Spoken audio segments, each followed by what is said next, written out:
All right. Hello, everyone. Hello. Good morning, Candice. Morning, Tiffany. Morning. I appreciate you so much coming on here at 7 a.m. because you are in California. So it is early there. So I appreciate you getting up and being with me today to talk all things literacy. So, again, good morning, everyone. My name is Tiffany Gillis Brown. I am the CEO and founder of Gillis Education. And again, I'm delighted to have Candice Bersola-Vallejos here to talk all things literacy this morning. This is going to be a conversational chat about literacy and what we can do. We're both moms, we're both educators, and we'll get into Candice's background and expertise in a moment. But all the things that we can do to really develop and maintain literacy for our children and for our community, and why it's important. And we're just going to talk all things literacy. So I'm very excited to have you here speaking with me.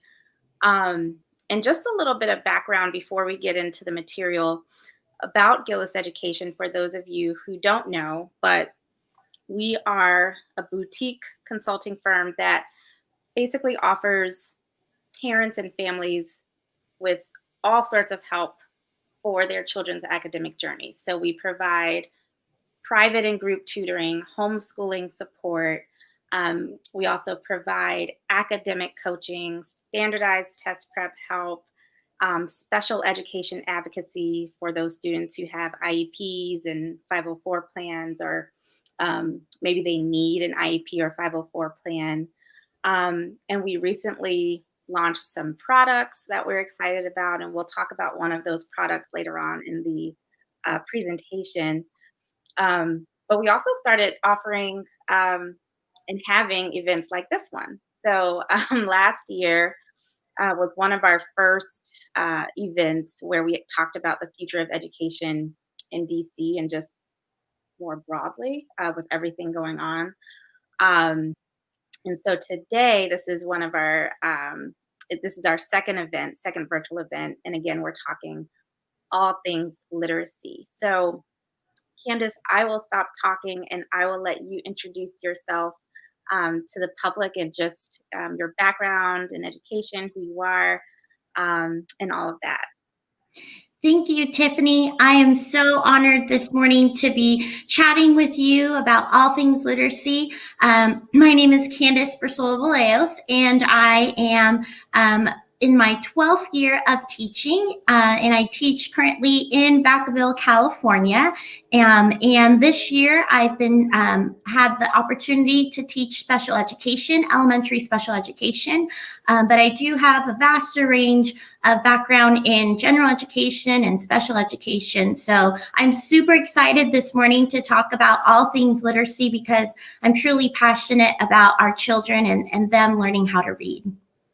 Definitely. Yeah. I think, and I have to give credit. I don't know if you guys out there, whoever's watching, know a woman named Christine Platt, but I came across her social media profile last year, and I just came across her on Instagram, and she is, I believe, I want to say director or interim director of the Anti-Racism Center at American University, and she is a JD.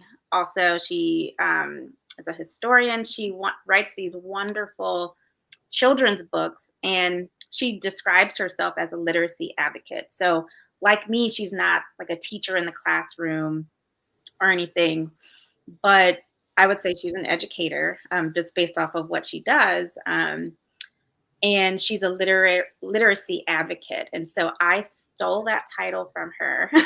And so I am now a self proclaimed literacy advocate because, like you, I am passionate, just so passionate. I could talk about why reading is so important just all day. And, I already told you earlier that there's some other topics that I feel like we need to cover, but we're not going to cover today. So we're just going to have another discussion about it.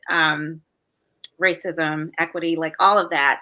There's a lot going on there that we'll have to like pin and talk about later. But I'm just very like you, just so passionate about our students being able to read, loving reading, realizing why it's important, and just helping parents. And, now that I'm a mom as well, like helping myself, reminding Mhm. myself, what do I need to do? What are the things that I need to do to make sure that my child is okay and that my child is good when it comes to knowing how to read and really like functioning in society. So, with that, we are going to get started with the presentation, and I'm going to go back to the beginning and let's see if you guys can see this. All right.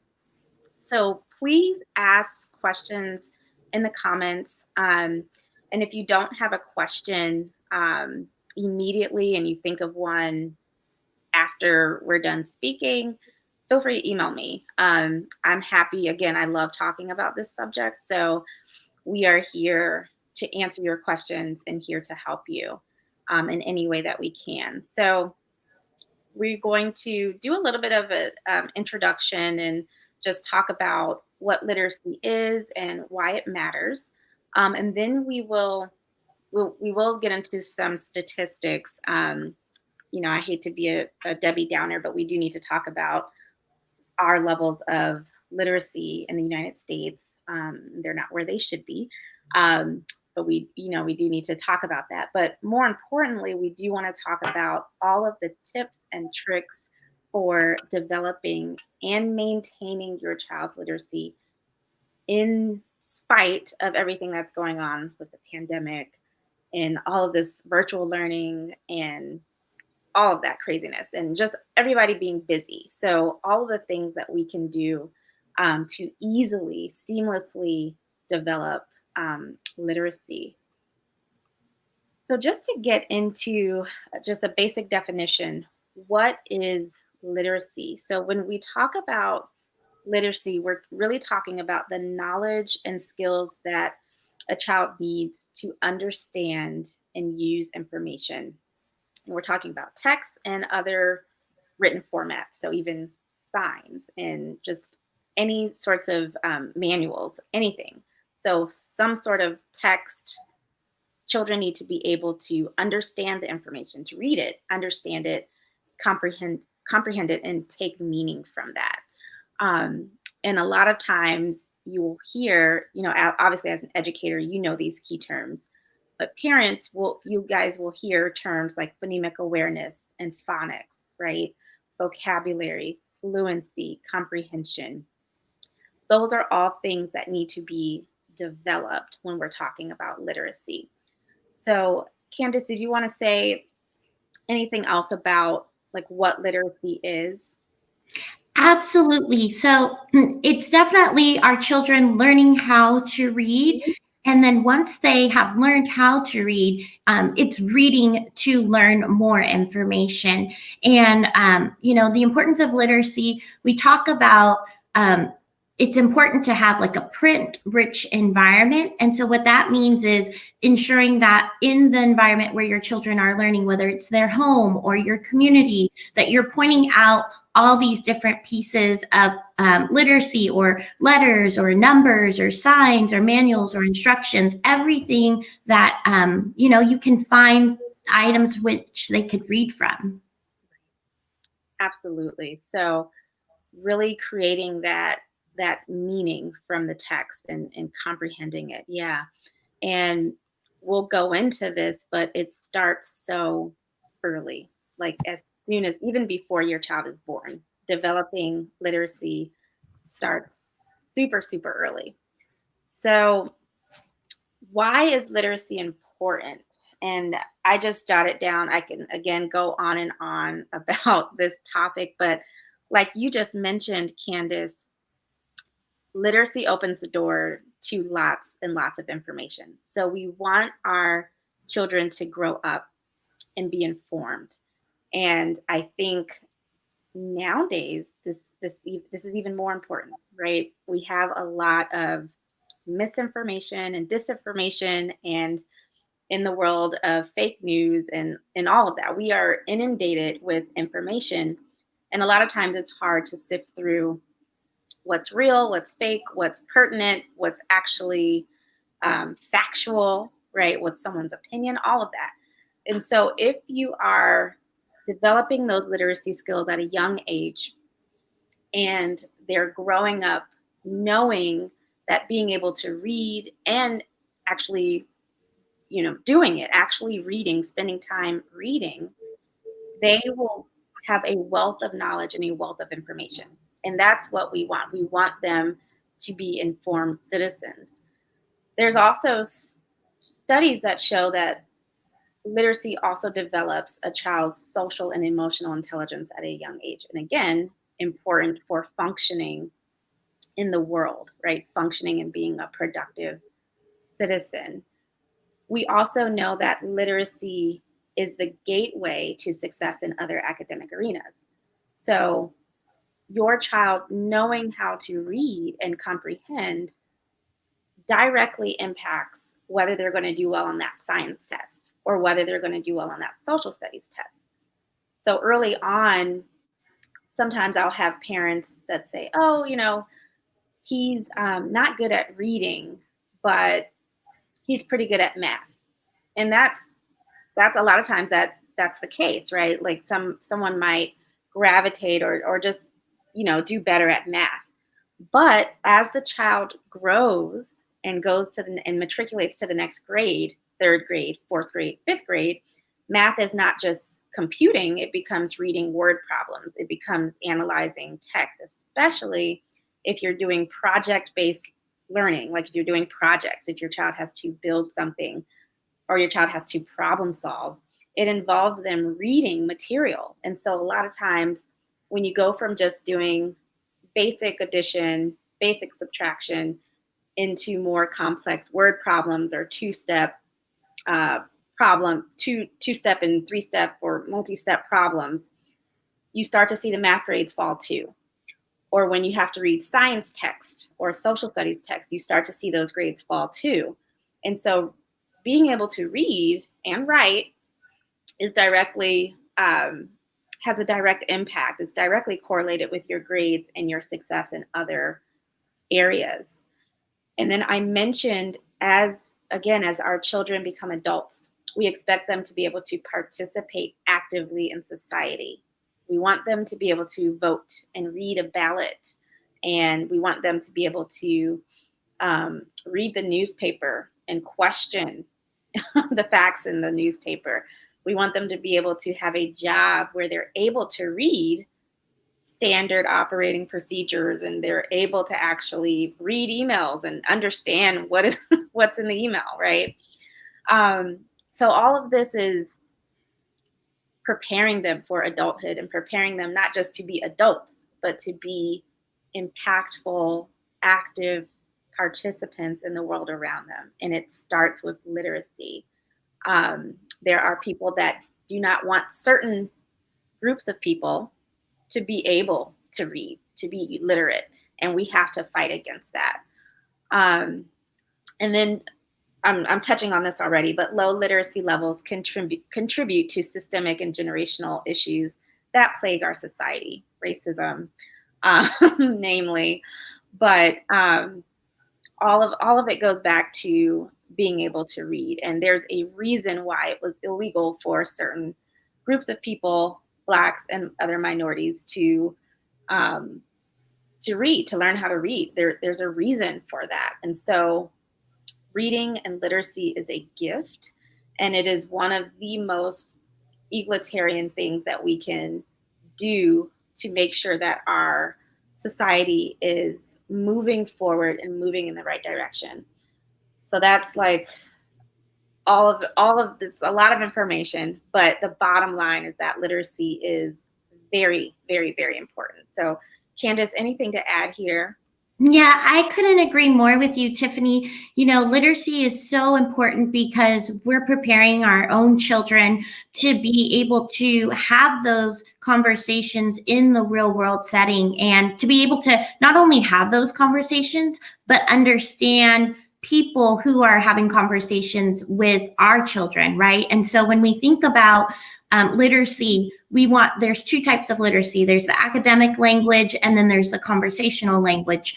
Of course, what naturally comes to us is conversational language, everyday language that we use with our children. But what we know about, newspapers and manuals and things of that nature, text that is going to further our children in their careers, that is academic language. And, both types of languages are equally important for our children. And it starts with us in our homes as parents. It starts with us. It truly does, and if a child doesn't have a mother or a father, nowadays during the pandemic, when I'm sitting in Zoom and I'm talking to my students, I'm asking them about their grown-ups. Who's the grown-ups in your household that can help to support you? Because what we know about today's society is that any adult who loves and cares about their children is going to be present. And it doesn't matter who that person is, as long as they love that child.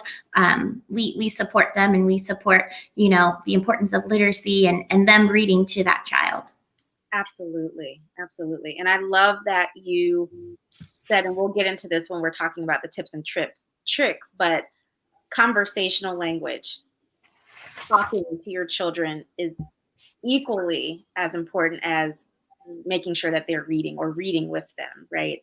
Being able to communicate. And so we'll definitely get into that. I do want to pop this question here. And we'll actually talk about this a little later, but as you guys are listening to us talk and, just going over some of these statistics and things, I want you to think about what challenges or barriers are you experiencing in developing your child's literacy. So it could be anything like, I just don't know what to do. I don't know what books to get him or her. I don't know, how to get them to sit down and be still and read a book or whatever, or I'm just busy. I have a job that is demanding, or I work 2 jobs and there is just no time. So whatever challenges or issues that you're facing with making sure that your child is reading on grade level or above grade level, drop them in the comments. You can also email them if you don't want to publish them to the world, but let us know so that we can be of assistance. And let me just go back to the presentation. I'm sorry. All right. Tiffany, it's great that you're bringing up the question of, what challenges or barriers, is our audience experiencing. I just held an IEP this past week with one of my, families, and one of my parents asked me, what other resources are there in the community outside of school? And by her just asking that simple question, I, jumped online and I went on the local city community library and found her, just a list of resources that are free and available right now, even during the pandemic. Yeah. And I cut and I pasted that link to her in an email. And not only was I able to do that, I was able to pull up, the whole city and all available resources, children's services, mental health services, food banks. Everything was on this 72-page document with the contact information, where these places were located. And here I was able to pass off that information to a parent simply because they asked the question. Yeah. Oftentimes as educators, as parents ourselves, we're looking for those answers. We just don't know how to get them or where they are at. So I would definitely encourage our audience, this morning, definitely ask the questions. Even if you think, you may or may not know the answer, ask the question, because we're definitely here to be able to support. Right, right. And every family is different. So Mhm. every student is different, and they're going to have different challenges, and there's going to be different ways that we can meet those challenges and knock down those barriers. And so what works for one family may not work for another family. What works for one child may not work for another child. So really asking the experts like you and asking the questions, and reaching out, we can help you sift through those resources that are good but may not work for you, and actually pinpoint the ones that are going to make a difference. So that's a great point. And here on this slide, I just have some, again, I'm going to be a Debbie Downer, but, there are a number, I think I read a statistic that about 54% of adults are not reading, um, even at a sixth grade level. That's like 130 million people. And so this chart, this map also paints a picture, just showing us what literacy rates look like in the different states. And I have a question here, for the audience to think about. Um, and I think that this can also be a topic for another day, another discussion where we actually delve into these statistics a little bit more. We know that sometimes numbers can, tell an incomplete picture, an incomplete story. But there are some things that obviously stand out here, and there are probably a myriad of reasons why the map is colored this way. But I think the main point is that, we're the United States, and, we're a power in the world. However, our literacy rates um, don't really show that. And so literacy continues to should continue to be a priority. And we know from a number of studies that when you have a literate society, that translates to a healthy society, and that translates to a society with economic growth, and promise. And so literacy again trickles down to other very important, critical outcomes. And so the new Secretary of Education, with this outgoing administration and the new administration coming in, we will see, what becomes a priority, and what happens, what changes are made to address literacy levels at a national level, and the local level as well. But again, it remains very important that literacy remains a priority. And I'm just going to go to the next. This is just another slide showing some statistics. But the important thing here, and we talk about this, Candice, all the time, that literacy is most effectively taught and built upon early on, early on. And I emphasize that we a lot of times know what type of student a child is going to be by the third grade. And so we want to make sure that if there are issues with reading and literacy early on, we want to detect those issues and we want to intervene early. And I really appreciate the clients that Gillis Education has who reach out when their child is in kindergarten or first grade, and they start noticing things like, oh, I feel like they should know this word by now. What's going on? Or I feel like they are struggling with these sounds, and I feel like they should know that. What's going on? At that age, a lot of times there are some um, great strides that we can make in interventions to change the course of their academic journey. And we preach all the time, even before they're in kindergarten, even before they start walking, we should be talking to them, reading to them. And I tell my parents, I don't care if you are reading the captions on your Instagram feed. I don't care if you're pulling up an article on your phone and reading it out loud to them and they're not going to understand it, but at least they're hearing the words. Um, Reading a magazine, reading signs, and as you're walking around the neighborhood, just anything is going to be helpful. They need to hear the words. They need to hear complex sentence structures, different sentence structures. Um, they need all of that exposure, and it starts early. And so, I urge the audience members today, and anyone who watches the replay, if you do have a preschooler, a kindergartner, a first grader, and you're like, I don't know if they're reading well, I don't know if we're on the right track, reach out and get a consultation.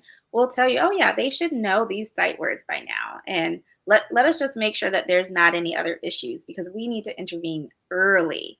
We need to hit them, get them into tutoring or whatever, or give you some tips before they reach that third grade mark. And obviously, if they're in third grade or fourth grade or fifth grade, it's not too late. But early intervention makes a huge, huge difference. And again, Candice, it's what you said earlier, not being afraid to ask for help, not being afraid to ask the questions of the experts, of the teachers, of the special education team. Truly, if you don't know what to do, if the parent doesn't know what to do, that is fine. That's absolutely fine. That is why we're here. So simply reaching out and asking questions and asking for help, you're advocating for your child. You're doing the right thing. But I cannot emphasize enough, because so many of our clients come in at the third and fourth grade and fifth grade mark, and they're saying, they had good grades in first grade and second grade. I don't know what happened. And in third grade, they just kind of dipped. It's that literacy. It's the reading. It's the reading piece. And also the curriculum is getting harder. First grade and second grade, they're a little easier. But that third grade curriculum, especially third grade, it tends to take off. And so that is when we start seeing students fall through the cracks. And, again, I'm a believer, I'm optimistic that it's never too late, but that early intervention is key. And Candice, I'll pause there. Yeah, absolutely, Tiffany.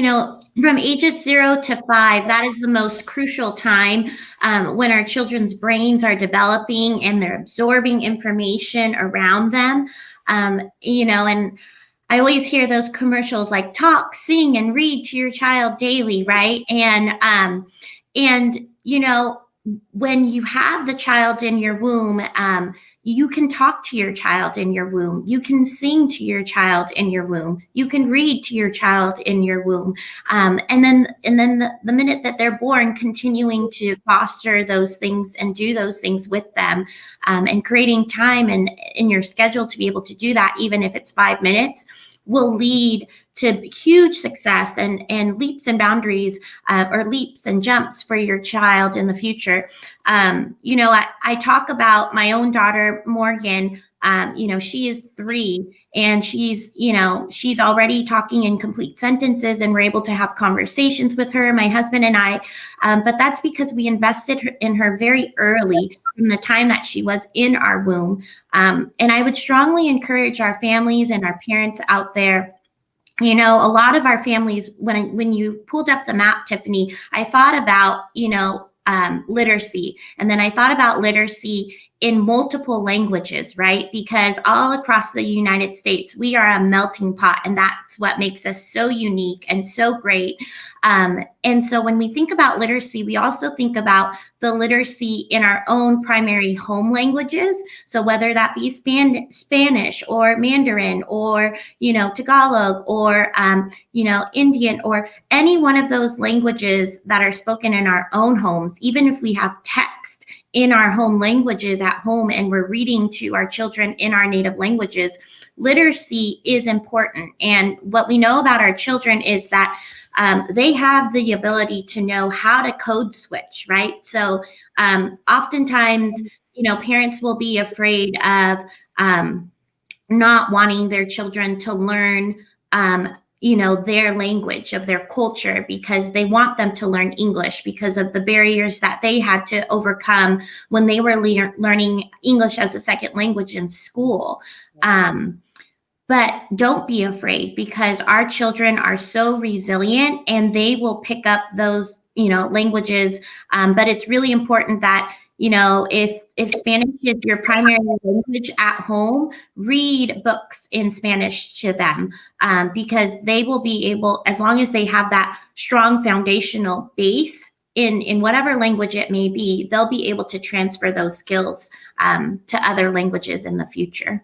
Absolutely. The brain is a sponge at that age. Like, it is 0 to 5, like you said, and definitely, 0 to 8, but just like filling their brains with as much information, as many words as you can. And I tell a lot of my parents, like, don't be afraid to like grab the Barack Obama biography, or like a or Ta-Nehisi Coates book, or James Baldwin, and read those things to them as well, because they need to hear, again, they need to hear different sentence structures, and they need to hear all of these different words, because their brains are sponges. They will absorb it, they will soak it up.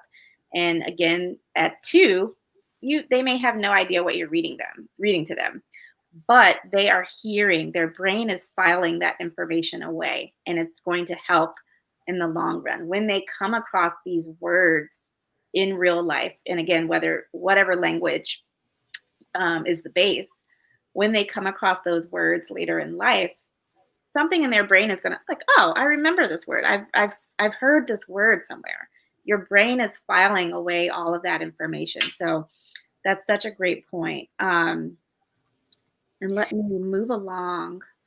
Tiffany, I also wanted to share, that as a parent, yes, I'm an educator, but I'm a parent first. And as parents, it's important for us to really set our priorities early with our children before they're even born, and think about, if we're bringing a certain amount of money home, right? Because maybe some of our audience members are working 2 jobs or 3 jobs, right? And when we think about our students and our children's their needs, right? We talk about definitely providing a home for our children, making sure that they have food on the table.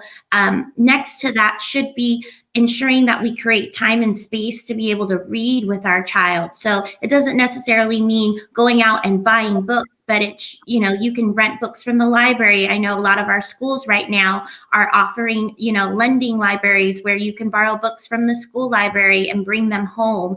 But really prioritizing that, so that when you go out to shop, at the grocery stores, or, we like to go to like Walmart and Target, when we're sitting with our children and they're asking for these different toys, that we also show them the importance of going down the book aisles and let's pick out the books so that we can spend time together reading, and making that a big deal and the priority. And then the toys, right? Because toys are very helpful, and yes, they build experiences, but if you have that book that you've read with your child that can correlate to those experiences of when they're going to play with those toys, even better, they can start to make those connections. Exactly. And it's also modeling that behavior that we want to see. So if I want my child to love learning and love reading, I have to, like you said, get excited about, let's go get a book. Like, I am excited. This new book came out. I want to get this book. They need to see me reading. They need to see me actually doing it because they're going to model that behavior. And so if I'm saying that reading should be a priority in my house, but I'm not actually doing it, then there's going to be a discrepancy there, and the child is going to pick up on that contradiction. So really prioritizing it, making it a priority. And we'll talk about, like, how do we do that when we are busy and we're tired and we're working? But because it's so important, just like we prioritize eating, we need to prioritize reading. So again, a little bit goes a long way. If it is only 5 or 10 minutes in a day, pat yourself on the back because you're doing great. If it's 30 minutes a day, you're doing amazing. But we want to make sure that parents know you have the power and the tools, and the very, like, the simple tools. It doesn't take a lot. You don't have to go out and get an iPad for them to use these apps and games, and all those are fun and they're great. But simply taking 5 or 10 minutes at some point during the day to read and talk and converse with your child makes a huge difference, a huge difference. So I'll get back to the slides, and Candice, I'll have you speak to this one, but this is, again, the importance of literacy daily, not just once a week or twice a week, but daily. So what is the READ acronym that you have here?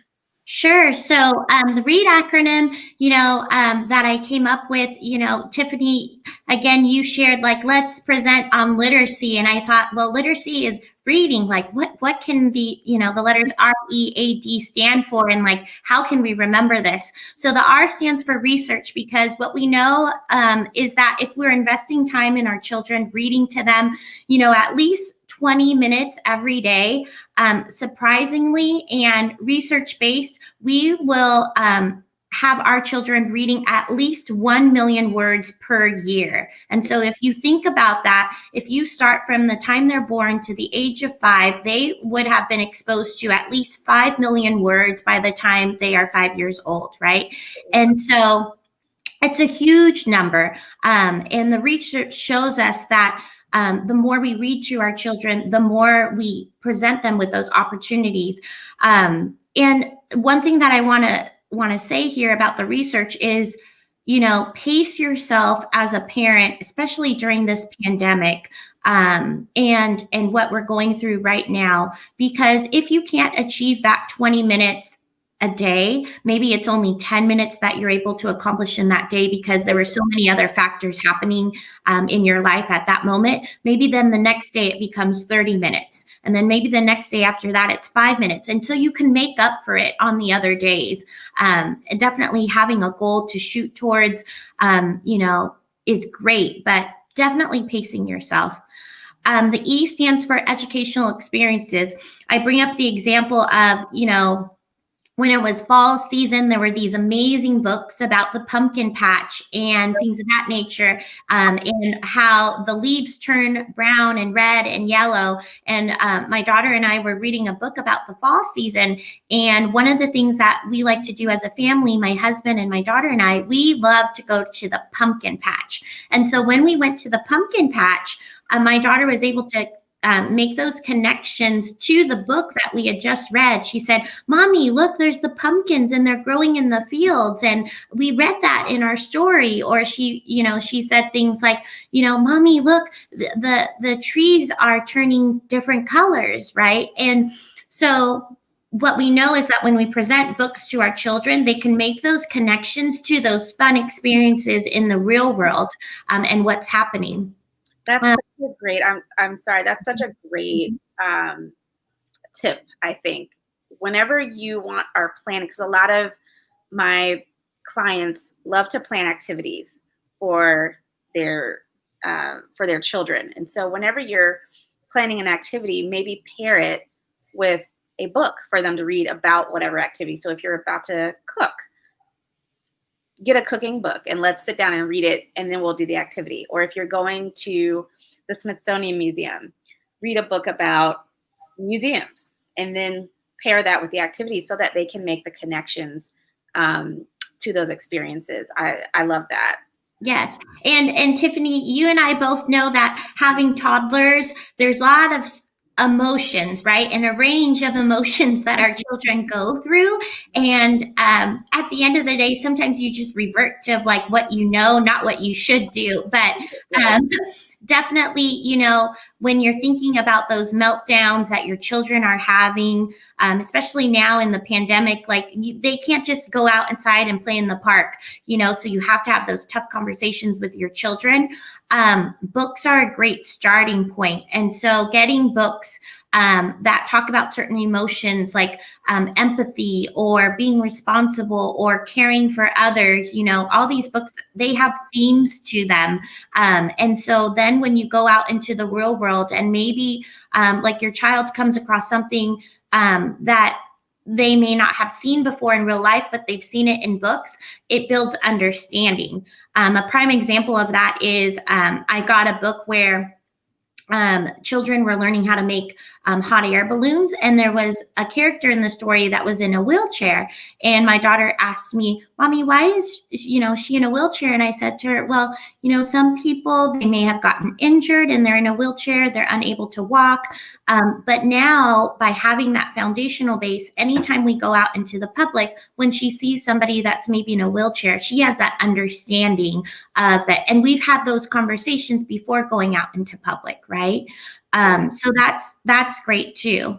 A standing for achievement, because when we do read to our children, we are setting them up for future academic success, and we know that that's proven in the research and everything that is out there.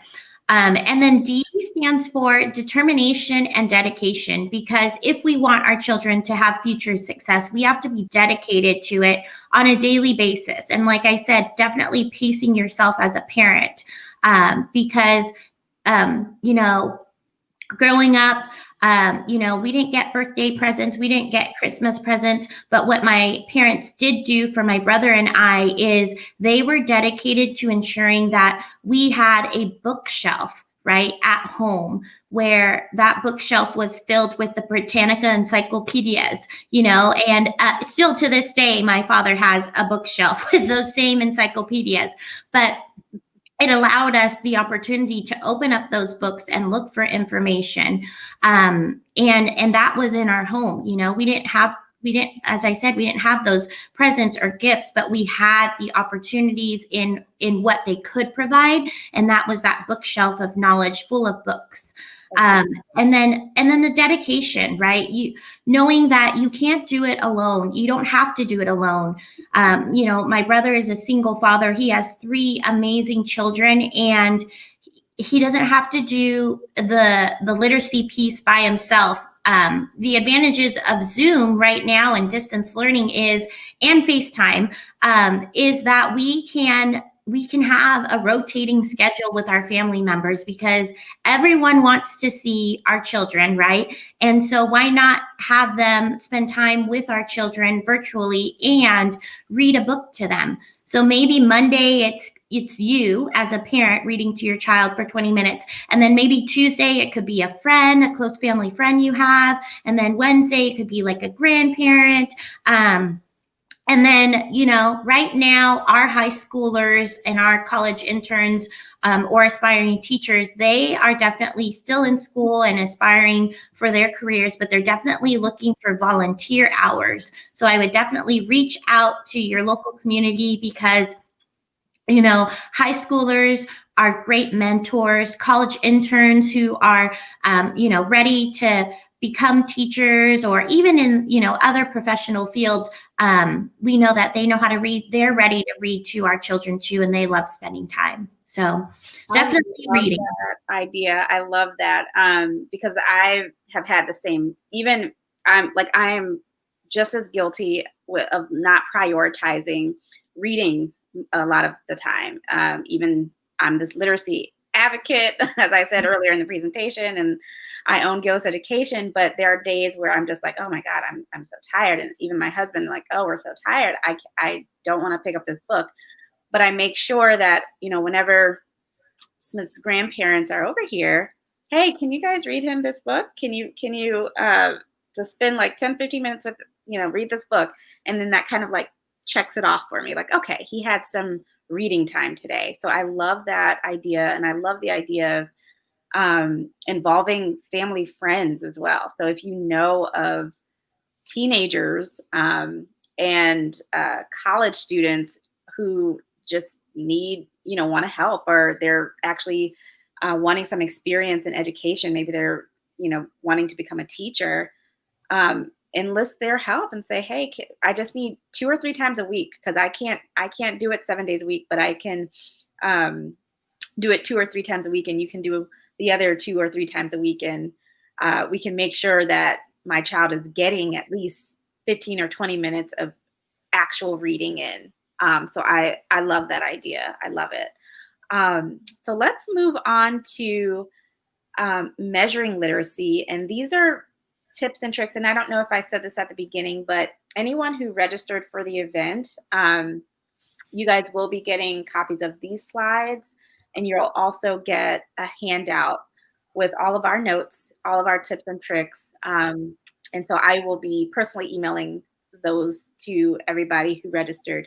And if you didn't register, you can just send me an email and I can send you the information. But we measure literacy, like how well is my child reading and understanding the text, by asking them questions in between, the pages and after you're done reading. So asking them about the characters, asking them to relate the story to their experiences, asking them about the setting. What problems are the characters encountering? What would you do if you were in that situation? Who was your favorite character? Some other questions that I like to ask about, like, author's purpose is, why do you think the author wrote this book? Do you think that they had a similar experience in their life, or do you think that they have a child that's going through this? I like to ask questions about like that compare one text to another. So, um, how does this character differ from the character that we read about last week? And this, I want to make sure that I say this, and this might be a relief for some parents, but you can even do this with movies and TV shows. So, if you're watching a TV show with your child, stop it and pause it and ask them questions. Well, what do you think is going to happen next? Can you predict what's going to happen next? How does this relate to the movie that we watched, last week? Or what's your favorite part about this movie? Can you summarize the movie for me? If your child isn't at the point where they are good at summaries or even good at writing yet, maybe they can draw a picture from what they read or what they've just watched on TV. All of these are testing a child's ability to comprehend the world around them, what they're reading and what they're watching. So again, if you're not to the point yet where your child is in love with reading books and you just really still want to develop those literacy skills without the books, have conversations with them about what they're watching on TV. And obviously we should limit TV time here and there, but sometimes we can't. Sometimes we need them to sit and watch a movie while we get things done. So ask them about the movie, ask them what happened, ask them maybe to write a couple sentences about the movie. So the comprehension questions are big. And again, having the child reflect on what they've read. What do you think about what happened? What feelings does the text bring up for you? And then using those vocabulary words. Ask them while they're reading, well, what does this word mean? What does excited mean? What does eager mean? What do you think that means? Well, let's go look it up. Don't always have to tell them, let's go on dictionary.com, or let's grab our dictionary and actually look up this word. So all of those sorts of things easily build literacy and help to measure whether your child is really truly comprehending. Um, and I do want to caution parents to try to be as patient as possible, because a lot of times when I see that a child is struggling to get through a sentence, what the parent wants to do is jump in and finish that sentence for them and read it for them without allowing them to actually try to sound out the words themselves or try to make sense of the sentence themselves. They kind of want to help them. Oh, you know this word. I want parents to actually have the child, and of course, after a certain time, you do have to like give in and like help them along. But let's see if they can do it first. Give them the opportunity to try to sound out the words or make meaning of the sentence first themselves before jumping in and helping them. But all of these are good ways to measure, is your child really understanding what's going on? Have them put, summarize the text and sequence. Well, what happened first in the story? What happened second? Oh, what happened at the end? And did you like the ending?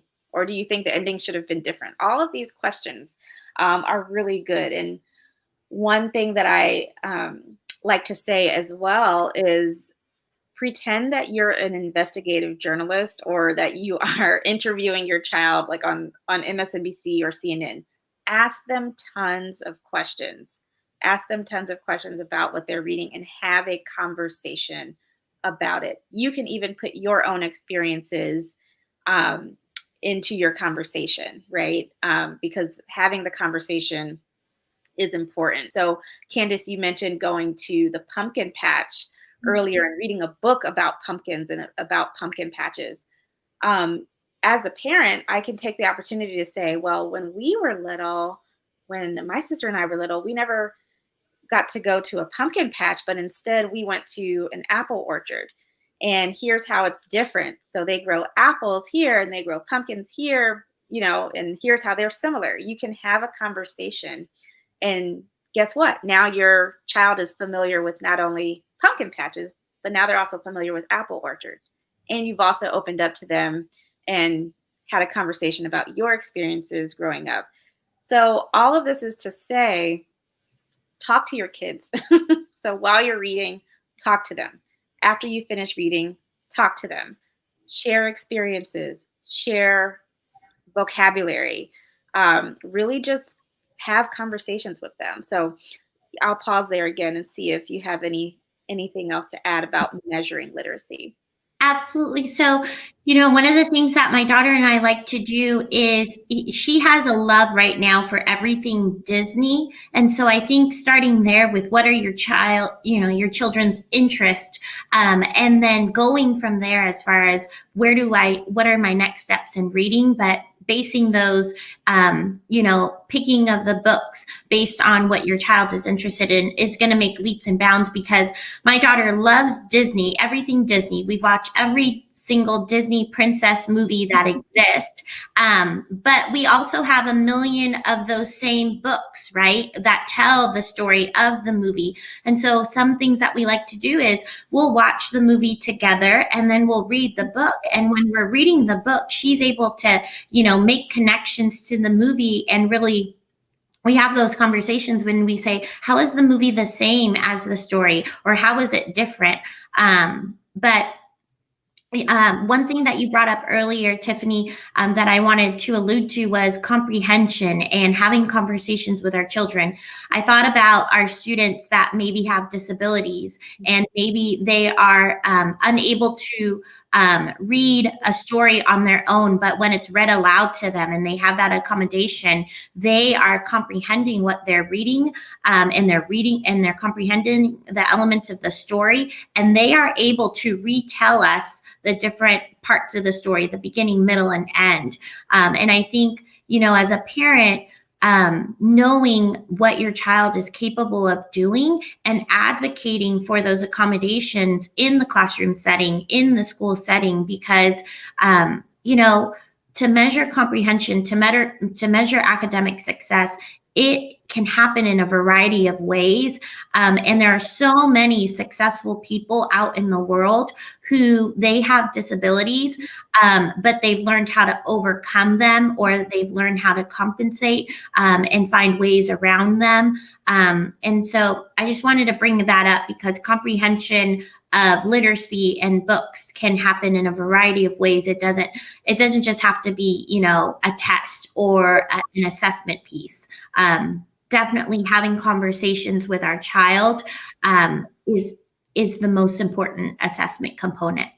Absolutely, absolutely. And I will put a plug in to say that, especially in this environment with the pandemic and virtual learning, the IEP process, in the IEP process is specifically for children who have been identified as having some sort of disability, or maybe we suspect that there's something there and we need to evaluate them. If you do have a hunch or you want your child to be evaluated, to get accommodations and to get those extra services that our tax-paying dollars are paying for, our tax dollars are paying for. If you want to get those accommodations, I would say, like, don't wait on just inquiring about the IEP process. And IEP stands for Individualized Education Plan. And so things are backlogged right now. IEP meetings are like happening very slowly. Evaluations are backed up. And so the sooner that you're able to request an evaluation and request those accommodations, the more that can be done. And again, I just want to emphasize, especially, and I don't know how it is right now in your district, Candice, but in this area, there's a long line of students that need to be tested that haven't gotten tested yet, or they need accommodations and they haven't had any accommodations yet in this environment. And they're unfortunately going to be even further behind. And so if you need help in initiating that IEP process, let us know, reach out. You know, I'll have my email scrolling, visit our website, just get in contact with us so that we can help to advocate for your child and get the process going. Because again, everything is backlogged, but, and, it is what it is. We're in unprecedented times, but it's very critical that we do have these accommodations for students who learn differently. And again, it's not just written comprehension that helps to measure literacy. It is that oral communication, or being able to, like I said, if your child can draw what happened in a story, if they can, talk about what happened in the story, that is measuring comprehension. And so I really appreciate you bringing up that point. Let us see if there are questions from the audience, and I think I have one here from Anthony. That's my husband. So sometimes I struggle with knowing how to meet the literacy benchmarks for my child's age. I want my child to be on pace for reading, but worry that I may expect too much or too little. I don't want to be an impediment or give my child a reading complex. That's such a great question. And I think someone actually submitted that question to him because our child is one. But this is a great question. And I don't know if Candice, you want to take this. I can also. Yeah. So, anytime we go to the doctor gives us a sheet for our child of milestones that they should have met by that time. But oftentimes those milestones don't necessarily measure up to the standards that are going to be taught when a child enters preschool or kindergarten. But something to know as a parent is that every state has those preschool standards and those kindergarten standards usually posted on their Department of Education websites. And right now, there's great apps groups. So if you just check your Department of Education, for example, I live in California, so there's the California Department of Education. And so there's an app that you can download on your phones, and then you're able to go just through a simple checklist, like can my son or my daughter or can my child identify letters? Yes or no. Can my child identify colors? Yes or no. And so you're able to see, if your child is 2, what they should know by 3, and work towards that in a year. Or even if they're behind, it'll give you tips and tricks as a parent to utilize and work with your child on those areas that they might need to make growth in. So I would definitely start there. And if you're just wondering, like, I don't even know where to find that link, definitely consult with us at Gillis Education, and we could guide you to where you can find those resources online, and where you might be able to find them in your local communities. Every state is different, so we're ready and we're prepared to address needs that may come from different states. Absolutely. And there's an important piece about like giving our children complexes, like, oh, like I'm not a good reader, or I don't like reading, or maybe, something's wrong with me because I'm not able to read.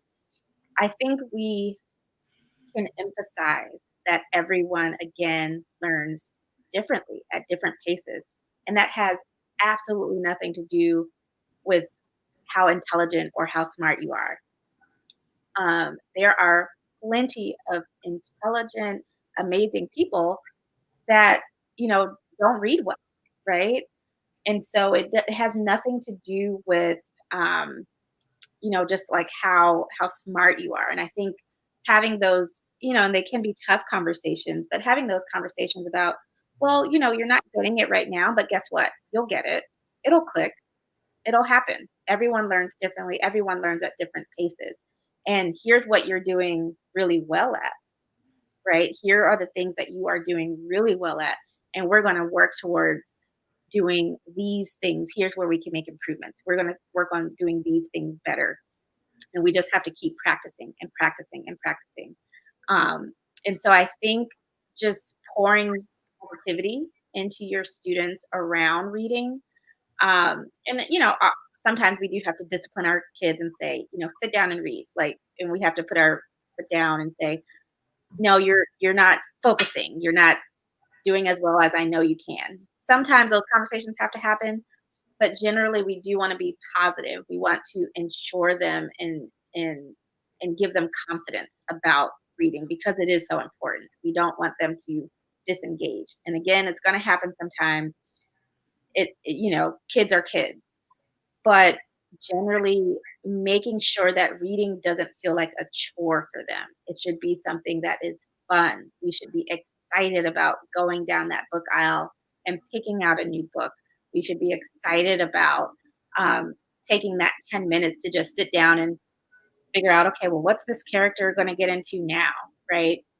There should be some excitement. Maybe pairing reading with their favorite treat. Like if your child loves hot chocolate, let's do hot chocolate in reading time. If your child loves, I don't want to give them cavities, but if they love candy, like, all right, let's get our candy and sit on the couch and read our book for mommy and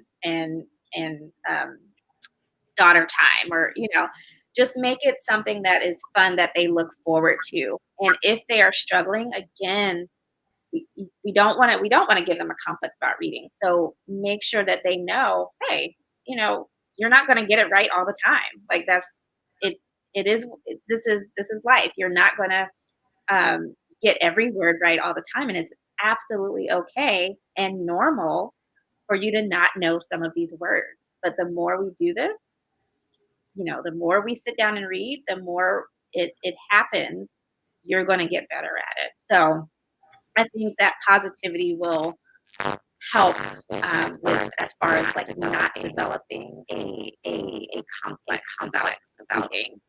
And so these are some other questions. Oh, and I'm sorry, Candice, go ahead. Yeah, I also wanted to add to that point that, as parents, if you have multiple children, I think it's really important, especially if you have a child with a disability, that number one, you carve out time, individual time for each of them, even if it's just 5 minutes. Let's say you have 4 children and you spend 5 minutes with them individually. But I think it's really important for our parents and our families, even our audience, to know as much as possible, emphasizing to our children that each one of them are uniquely different and at different reading levels, right? And so, I've worked with families with twins before, and oftentimes, parents, unfortunately, they don't want to do it, but naturally they'll compare one to the other or feel like they have to be at the same pace. And, I was just teaching my children the other day about the power of yet, right?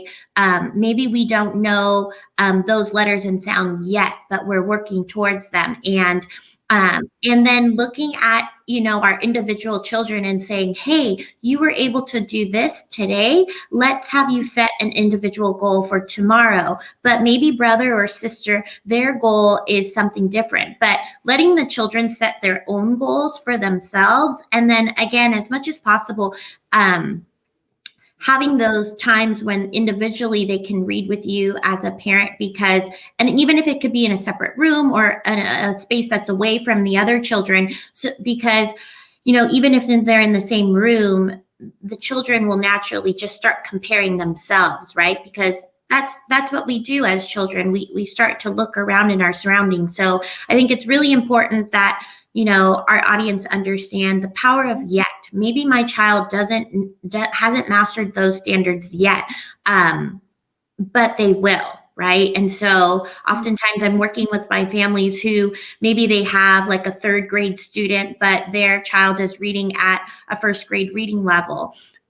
You're not going to necessarily make those 2-year gains in a year, right? But as long as they're making that progress over time, that's all that matters. When they become an adult, if they are literate and that was the end goal, that's all that matters. Yeah, absolutely. And we compare, so children compare naturally, but as humans, as adults, we compare ourselves and our families to other families too. And so keeping that in mind, just because your friend's child is here doesn't necessarily mean that your child can't get there or needs to even be there at this point in time. So I love the power of yet. I'm going to use that in my tutoring sessions. I love that. So for the audience, if you do have answers to the checking in questions here, feel free to drop them in the comments or send us an email. Like, are you actually confident in developing your child's literacy skills? And if you aren't confident, why? What challenges or barriers are you experiencing to developing your child's literacy? So drop your comments in the chat, or feel free to email us, and we can talk through. We can set up a time to just kind of talk through um,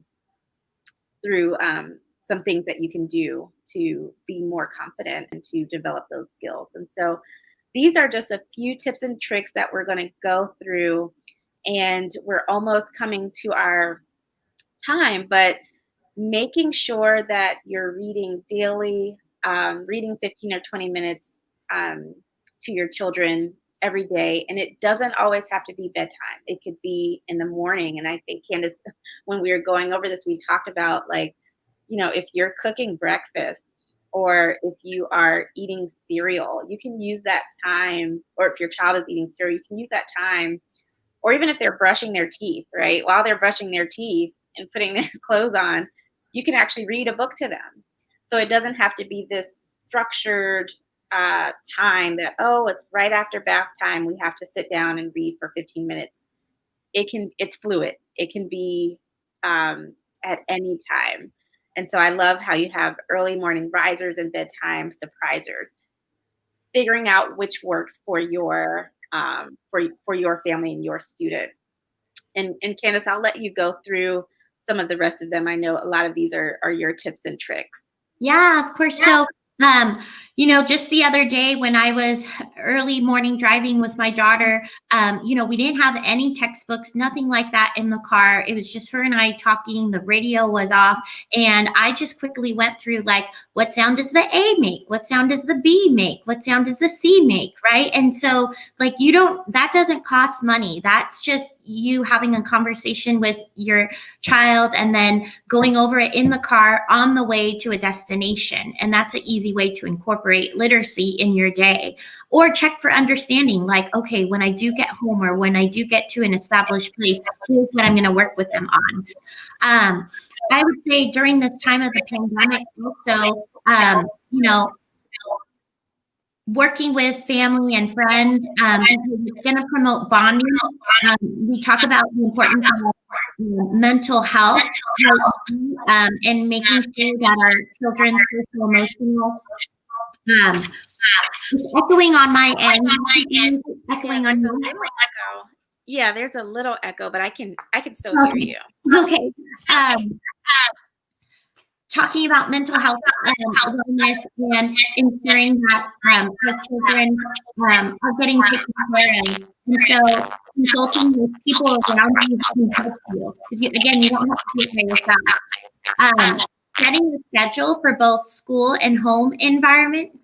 And so what I mean by that is, right now we're in virtual learning. And so when I'm working from home in my home office, that's not the same place where I'm reading to my daughter. When I read to my daughter, we either sit on the floor in the hallway or we sit, in our bed right before going to sleep. But I think it's really important as adults that if you have a workspace at home right now during, this pandemic, that that's not the same workspace where you're having that bonding time with your child and reading to them. And so if there's a dedicated desk or table where your child is zooming into their class during the day, don't use that same desk necessarily to read to your child later on in the evening, because you really want to still have that separation of home and school. And then I would say get creative, right? So look in your pantry, look in your cabinets, because when you open up your refrigerators, when you open up your cabinets, there are labels, nutrition labels that you can read, titles of the products that you're buying that you can read. And then fun things that you can do right now is just go and create scavenger hunts with your children. So maybe you say, go around the house and find the letter A, right? And so then the child has to go around the house, search for things, find the letter A. And then when it gets dark, because right now, it's getting dark really quickly, maybe you're still at home, but maybe you make a fun activity out of it where now you turn off all the lights, you go around the house with flashlights, and you still look for those letters, or you still look for those words. So I would definitely make games out of literacy pieces, scavenger hunts. One thing that I've noticed across social media that families are doing is playing Pictionary, right? So come up with words that your child is interested in or that they have to work on, and draw pictures, because everyone can draw. I'm a horrible artist, but everyone can play and draw as a part of a game like Pictionary. And then watch and listen. There, especially if your child has a disability, there are goals that they should be working towards. So consulting with any stakeholder that's working with your child, whether that be a speech and language pathologist or an occupational therapist or their resource teacher, consulting with them and asking them, what are you doing during live instruction with my child? What can I do at home? Or maybe, oftentimes we think that the educators are the experts. As parents, you are the experts too. So if you see that something is working at home and your child has become successful at it, taking time to share that with the teacher or send them a message or, an email and share, here was the success that we made at home. And how does that translate to school? Or, can we make a big deal out of it at school? So then the child knows that, we're all working towards the same goals.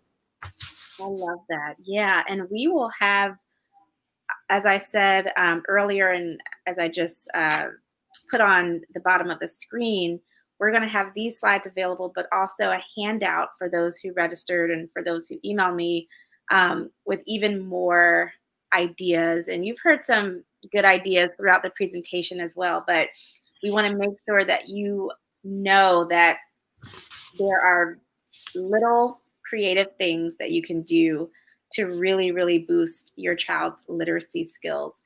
And we're going to be wrapping up. I just want to plug that Gillis Education does offer what's called Book Love, and it is a subscription service, or you can purchase it like a one-time gift. But what it has, like speaking of making literacy fun, it takes a book and uh, has associated enrichment activities that are geared towards developing comprehension and writing skills and oral skills. And we have those activities as well as crafts and goodies in the box. And so it kind of gives you all you need to actually create that moment, if you will, the moment for literacy in your day. And the activities are meant to be completed over the course of a couple of weeks. So not all at once. It's really for you to say, okay, let's grab your book love box and let's spend 10 or 15 minutes doing some of the activities. Or let's grab your box and let's reread that story and talk about it again. And so in the day, in today's day and age where we're always on our computers, Zoom calls, Zoom learning, everything's virtual, and sometimes it's hard to get out of the house and actually get to the library or get to the bookstore, or maybe you just don't know exactly what to do. The box actually has everything in it for you, and it's simple. It doesn't, you don't need all of these extra reinforcements a lot of the times. You just need that quality time with your child, and so it takes the guesswork out of it. You don't have to think about, well, what questions do I ask, because the questions are there. What activities should I do? The activities are there. And then there's always some sort of treat. So the book love box that I just made for um, our clients involves cooking. And I know I mentioned that earlier, but there's like a chef apron and hat in the box and recipes and all of that. And so it's fun. And so if you take the box and you dedicate 10 or 15 minutes, maybe even 20 minutes a day, that checks it off. And again, if you mentioned, Candice, earlier, if you miss a day, it's not the end of the world.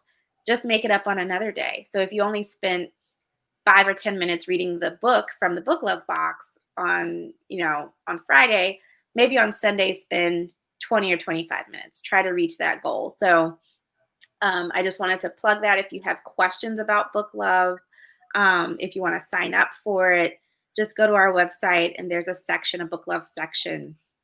And then finally, this is my information. Again, email me if you have any questions about your child's reading, especially if they are in that preschool, kindergarten, first grade, early elementary age. Again, if your child is struggling and they're in middle school, high school, please also reach out to us as well. But we mentioned that early intervention is key, and so I just always want to just emphasize that, and I can't emphasize it enough. Reach out for help if you have questions. If your child has a disability, reach out for help. Don't feel like you have to do this education thing by yourself. We are here. We're here to help you find resources. And we're here to help. If you just want a consultation and you just want to talk with us for like 10 or 15 minutes to figure out what the issues are, just to vent. I have a lot of venting sessions too. We're here. So I say all of that to say that we're all in this together. I know we've all heard that all 2020, but that is true. It takes a village. We are all in this together. The home, the parents, your extended family, your community, community partners like Gillis Education, and the school system. We all have to work together to make sure that our students are literate and that they are growing up to be functional, productive citizens.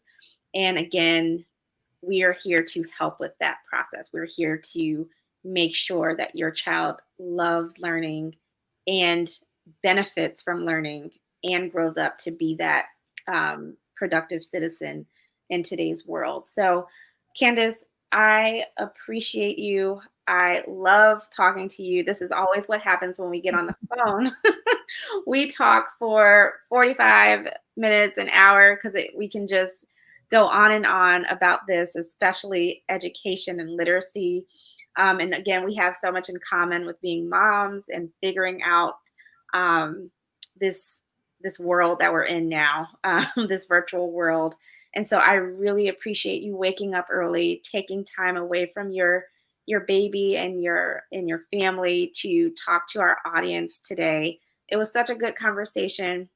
This is going to be recorded, or it is recording, so it will be available on our site. And I'll definitely make clips of this um, presentation available on our website as well, so that people can get these tips even after we're done broadcasting. So again, I really, really appreciate it. This was wonderful. Thank you, Tiffany. I'm very honored to be a part of Gillis Education, and I'm so lucky to have met you, last year, and to be able to continue the work that we're doing. I want to mention, I'm in California. Tiffany is in Washington, D.C., and there couldn't be a better time for us to talk about literacy in our world right now across our nation. We're on different time zones, but we have the same goal. We want literacy to be all across our United States. And what better way to do that than to have a network of, people working in California and Washington, D.C. right now. And Tiffany, I want to share, that there's so many subscription boxes out there. But what makes Book Love so great right now from Gillis Education, it goes back to one of the purposes of our company, and that's to promote literacy so that we are instilling our children to become future leaders. And again, in 2021, we are coming up to, January 20th is going to be a really important day for our inauguration, not because of the inauguration itself, but what it represents, future leaders. And so I just want to share out to the audience there that Tiffany and Gillis Education do a great job at choosing the books that go into those Book Love boxes because it promotes future leaders in our world. And this is a special moment to be a leader and to foster that in our children. So thank you, Tiffany. Thank you. That is so well said. So well said, and such a great note to end on. So, Candice, thank you again. I will be talking to you soon. And I will see everyone hopefully in our next event that we have. So everyone take care and have a wonderful weekend and stay safe.